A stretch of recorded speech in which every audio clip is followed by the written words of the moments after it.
I'm telling you, she's a bully. This shit isn't funny. She needs to understand that just because she's a mother and got children doesn't mean that she can come in this store, you know, disrespecting people, talking to them like everybody's beneath her. Trying to make it seem like that she big dog or some shit.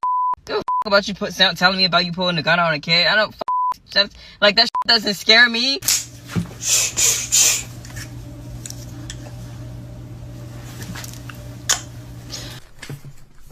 Calling file number 25354, People versus Afani Badu Muhammad. My mama died trying to take care of us. Today is something that's actually very crazy. I've been saying this online. Before we get into anything, man, 1 like equals 1,000 prayers for this mother of 6 who was unalived. Jennifer Harris, she was a McDonald's manager. She was a single mother of 6, and she was unalived by a crazy coworker who literally made videos leading up to the event that we're about to watch right now, which is just crazy. She literally premeditated everything. But a little backstory about whatever going on is the employee who had been sent home. So I guess her and the manager got into it, and she sent the little girl home. The girl later returned armed with a knife and was poking her multiple times in the face. And the crazy thing is, Jennifer Harris, the single mother of 6, had worked she's basically a manager, and she worked there for over 15 years to provide to her children.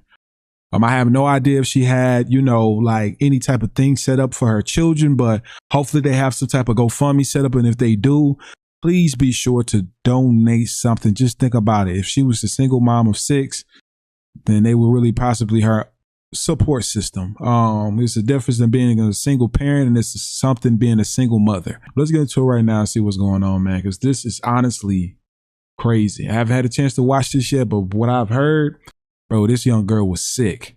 I got sent home early yesterday. I got sent home early today by the same person. I'm telling you, she's a bully. This shit isn't funny.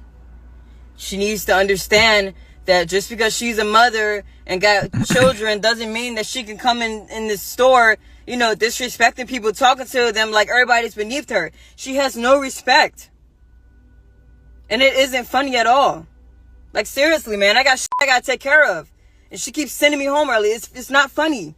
She's playing games. And then all day, throughout the day, she keeps sending her little racial shit.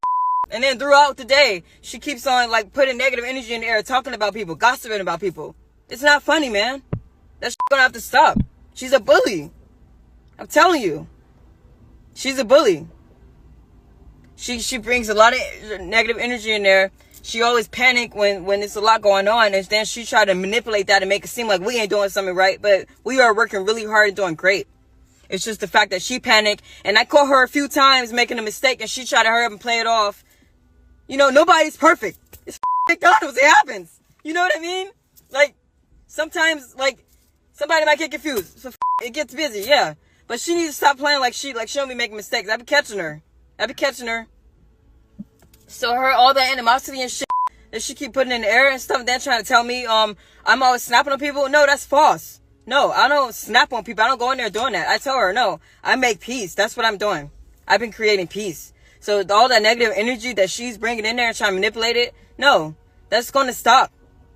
All that negative shit she's saying about, you know, her personal life, all of that. No, she's bringing all of that in there and then playing games saying she want to take her belt off and beat somebody. Y'all act like my kids in here. No, we ain't your kids. Respect us. Stop talking to us like that. That shit is crazy. I'm telling you. But to get sent home 2 days in a row, man, and I came in on my off day to make up my time, and she still sends me home early, it's not funny. Somebody gonna have to do something about that. It's not funny. It's not fair. It isn't funny at all. So, you know, she could keep being a bully if she wants to, but that shit is going to catch up to her. Because it ain't funny at all. It ain't. Sound like she plotting already. I got sent home early yesterday. It sound like she plotting all. You hear the little words in her. You know what I'm saying? You can hear it in her voice. And one day she coming in there talking about some yeah, I broke my door in half and I had to pull my gun out on my kids since this and that. Well, you know, telling us that, like, the f you telling us you pulled a gun out on your kids for? You sound like a psychopath. That's what I wanted to tell her. She was talking about some, she blacked out. I'm like, yeah, you must have had blacked out if you pulled the gun out on your kids. Like, you know, like, I'm like, what the f you telling me this for? Like, then she's like, trying to make it seem like that she big dog or some shit.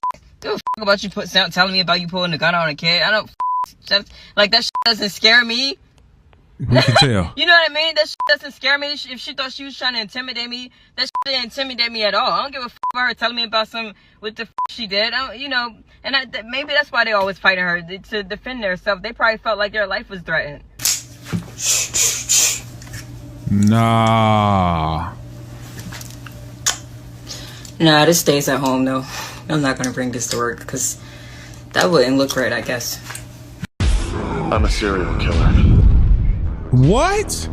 Jesus Christ, you're the Bay Harbor Butcher. I really hate that name.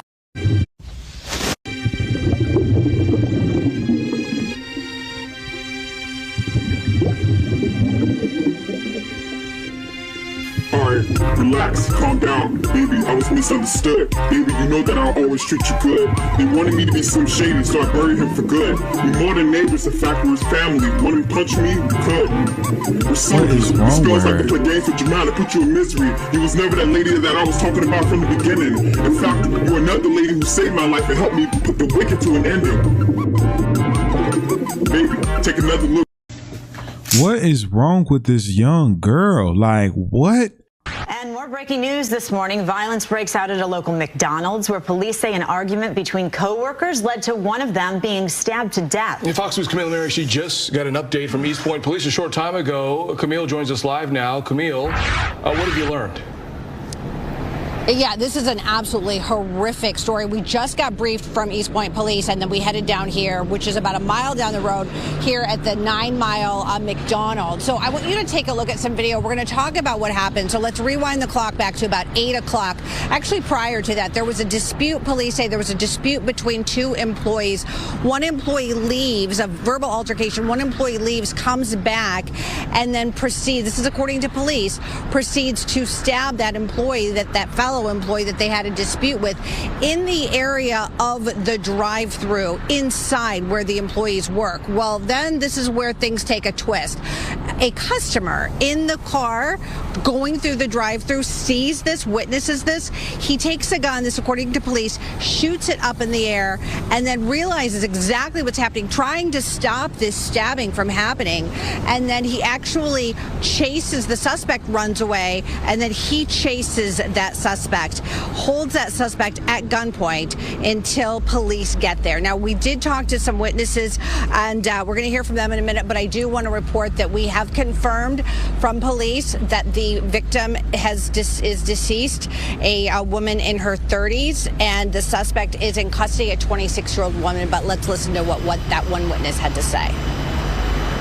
She left for 5 minutes. She came back with a mask on her face, and the only thing I seen was her hands. That's how I knew it was her. And she started stabbing her, and I ran for help, and basically asking everybody, like, help or whatever. I tried to stop her. It was no stopping her. She stabbed her everywhere. She was the best mom anybody could ever ask for. My mama, she woke up every day and went to work for us. My mama died trying to take care of us. Her children now in shock at how such senseless violence could have ended their mother's life. So kind, if anybody needed help, she would give you her last, give you the shirt off her back. She did not deserve that at all. Please approach for the swear to. Please raise your right hand. Do you swear that the information being provided is true and accurate to the best of your information, knowledge, and belief, subject to penalties of perjury? I do. Put your hand down. With regard to the defendant, Afani Muhammad, please set forth a factual basis for the warrant request. Yes, Your Honor. On 7/10/25, McDonald's employee Afani Muhammad stabbed McDonald's manager Jennifer Harris multiple times with a kitchen knife at the McDonald's restaurant at 179219 Mile. Harris was not armed at the time and died of her injuries. Prior to the stabbing, Muhammad was sent home by Harris for not performing her work duties and told Harris, "I'll be back." Muhammad was arrested on scene and the knife was recovered. Muhammad admitted that she intended to kill Harris and stated that after she was sent home, she drove to a nearby park, decided to come back and stab Harris with a knife that she had inside of her vehicle. When Muhammad returned to stab Harris, she entered the back entrance with a hooded mask over her face in an attempt to conceal her identity and attempted to flee the scene after the stabbing, but was stopped by an armed customer. Wow. And the requested charges are murder in the first degree, count 2, dangerous weapon, carrying with unlawful intent, and there's a habitual second notice offense. Is that correct? That is correct, Your Honor. The warrant is being signed, and we can proceed to arraignment. Thank you, Your Honor. Wow, she look crazy, bro. And she still got that wig on. 5354, And let this her hair. Afani Badu Muhammad. Counsel appearances for the record, please. Good afternoon, Your Honor. Sean Haney, on behalf of the people. Thank you very much, Your Honor. Please, this honorable court, Matthew McConnell, appearing on behalf of Mrs. Muhammad, who does appear via Zoom. Your name, please, ma'am. Afani Muhammad. Very good. You're here today for arraignment on the charges of murder in the first degree, premeditated, count 2, carrying a weapon with unlawful intent, and a habitual second notice. Mr. Licata, how does your client wish to proceed? Thank you very much, Your Honor. At this time, my client is asking the court to enter a not guilty plea. This matter set for a probable cause conference of the preliminary exam. I have advised my client of her rights, as well as the charges against her and the potential penalties. We are ready to proceed on those grounds. Very good. Ma'am, do you understand the nature of the charges against you to your satisfaction after talking to your attorney? Yes. Very good. I will go ahead and enter a not guilty plea on your behalf. Are you requesting a court-appointed attorney? Yes. I will appoint an attorney to represent you. We'll set this matter for a probable cause conference on July 23rd, 2025 at 1 p.m. The preliminary examination will be on July 30th, 2025 at 1 p.m. As to bond, Mr. Licata. Thank you very much, Your Honor. Just briefly, my client is 26 years old, does live in the great city of East Point. Your Honor, my client is a high school graduate. In fact, is actually taking and was taking some online classes for college for physical therapy. Your Honor, there are some disturbing facts in this particular matter, but there are facts that haven't been brought out yet, and my client is extremely anxious to have those facts brought to light during the pendency of this case. She was in an extremely abusive relationship that was not only mental but physical, that involved alcohol issues, which is where the habitual second stems from. Wow. So I still don't think that equals up to you going out and taking out your energy on your boss. We're going to watch that because allegedly she was being by her whatever guy who was ever close. I don't know if it's her boyfriend or a guy she was talking to, but that was alleged, and that's what's been going around, that she was really just at her wit's end with things when she was helping someone out who was in her, and then she was having problems at work. So it's like, okay, I'm having problems at work, then she's coming back home and having problems too. We're going to tap into that. So I might put this timestamp, so if y'all want to see that, we're going to tap into that to see what she's talking about. I still don't think that clarifies. You know, it seemed like this girl was really mentally ill, but she had a lot going on. But I just don't think that's still equal to go and, it's a difference when you pull a trigger, but to constantly jab somebody, that's just different. And her prior record. Your Honor, my client is a helpful person. She's a giving person. She's actually is credited with saving a life because of a 60-year-old who had skin cancer that she may go to the doctor to find out that that's exactly what it was. And that person is doing extremely well right now. It's a public defender, so of course he's going to do what he needs to do. But I couldn't imagine trying to defend her. I couldn't imagine. The facts that have been laid out today in the warrant, but at this time, Your Honor, we are asking the court to consider a bond in this manner that is appropriate, that my client can meet, so that she could meet with her attorneys and prepare her defense in this manner. Thank you. Thank you. On behalf of the people? Yes, thank you, Your Honor.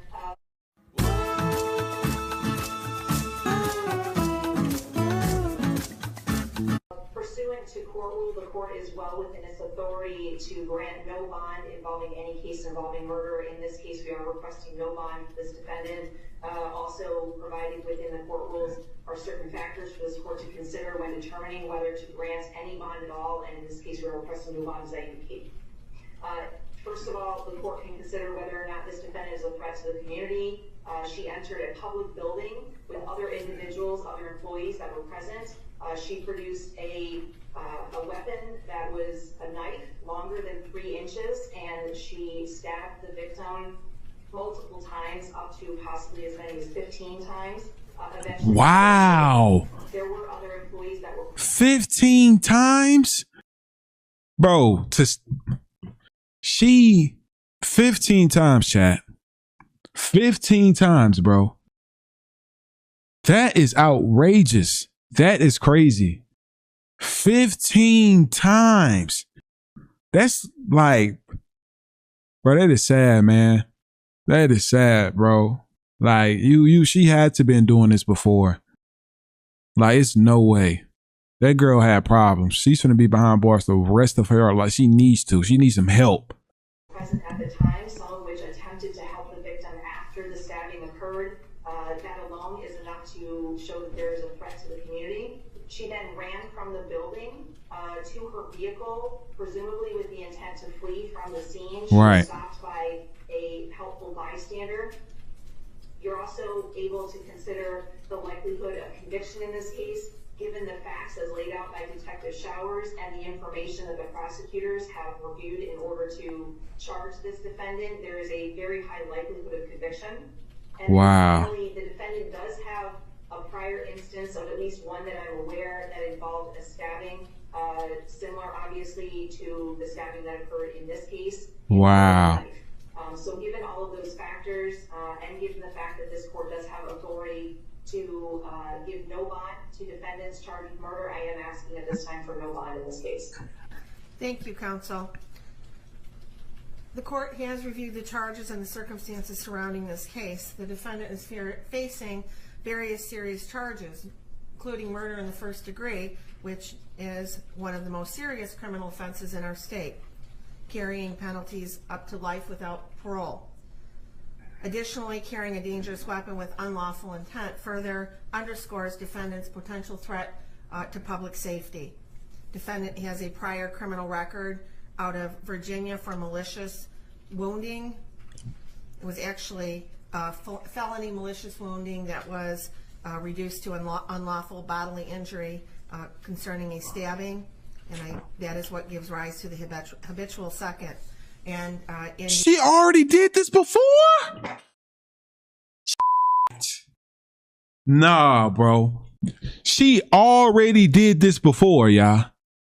This is not her first time. They said it is something back in Virginia in 2022. Like, shorty been poking people. This is crazy.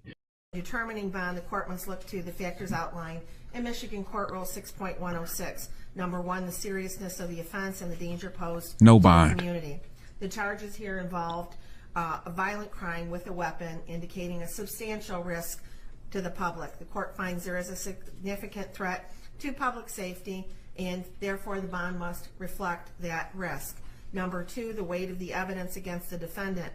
While the evidence is not fully before us and the defendant is cloaked with the presumption of innocence, the nature of the charges along with the prior criminal history suggests that there is substantial evidence against the defendant. Defendant's criminal history: the defendant has a violent criminal past. The history supports the court's concern that the defendant may engage in further violent conduct if she is released. The defendant's ties to the community: while the defendant is relatively young at 26 years of age, there's no indication that she has any significant stabilizing ties to the community that would ensure her return for court appearances.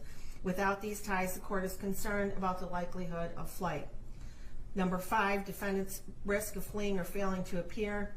Due to the severity of the charges and the habitual offender status, it makes the defendant a high risk for flight. The court finds that this factor weighs heavily in favor of a high bond amount.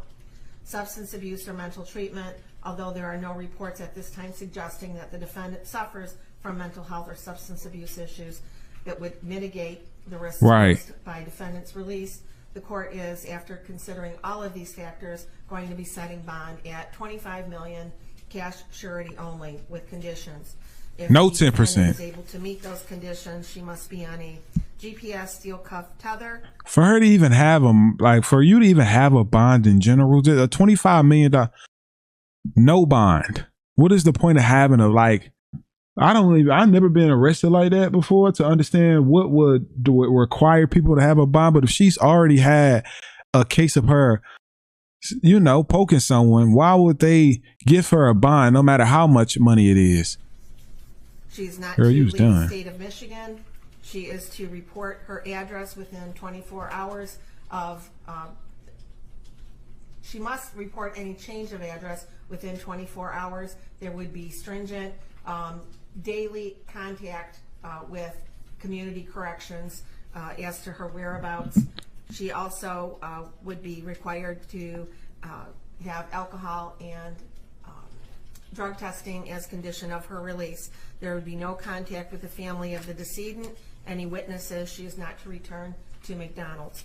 And if she is unable to post the $25 million bond, she will remain in custody pending further proceedings.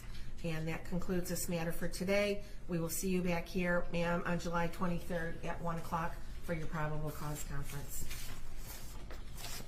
Thank you. Yeah, you done for. You cooked. The fact she had the nerve to plead not guilty is crazy, bro. Had the nerve to plead not guilty, bro. That's just disrespectful, man. For real. I'm just sitting at this park right now. I wanted to I had to talk to my neighbor Wayne again and like clear up everything with him, because how I said how like he always like he always like look at me a certain way or something, and I told him that like I don't want to have sex. I told him that. So it's like, sometimes he would give me something to eat or something if I didn't make anyone on Instacart. I get that, but I told him like I don't want him thinking that that I owe him that just because he do that for me. Sometimes I want him to think that I owe him sex. So now, like, after I told him that, it's like he's been crying and crying and telling me he think I use him, dismissing everything that I do for him and did for him, dismissing the fact that he had this condition that he'd been going through for a long time and nobody can help him but me. I helped him get through it, and I cook, and I don't have a lot of money, but I still make money at work, but I don't have a car right now. I'm still working to get in a car, and he feels like I owe him sex, and now he's mad and crying and trying to make me feel guilty. I need to just calm down. I'm gonna be okay. But I should have known. I'm just I'm playing my peaceful music so I don't have to listen to you doing this, and you're interrupting my music, calling my phone.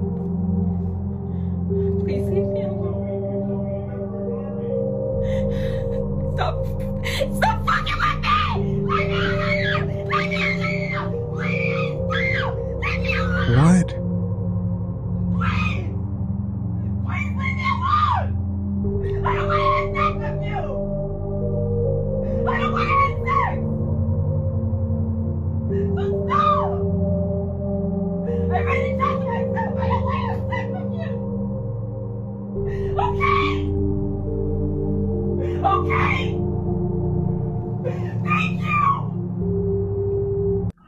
What is going on? Man, it's definitely one of those stories, man. But y'all let me know your honest thoughts and opinions on this, man. What do y'all take from this? I feel like me personally, man, handling mental health and making sure when people are in these situations, this is literally like how school shooters start. Like, this is like one of those situations, but at work, unfortunately, man. But You know, rest in peace to the manager. Like, she was just doing her job, doing what she needed to do to provide for her children. Yeah, they had their back and forth, but like I tell y'all, that don't equal up to taking somebody's life, man. Like, the girl ain't threatening you.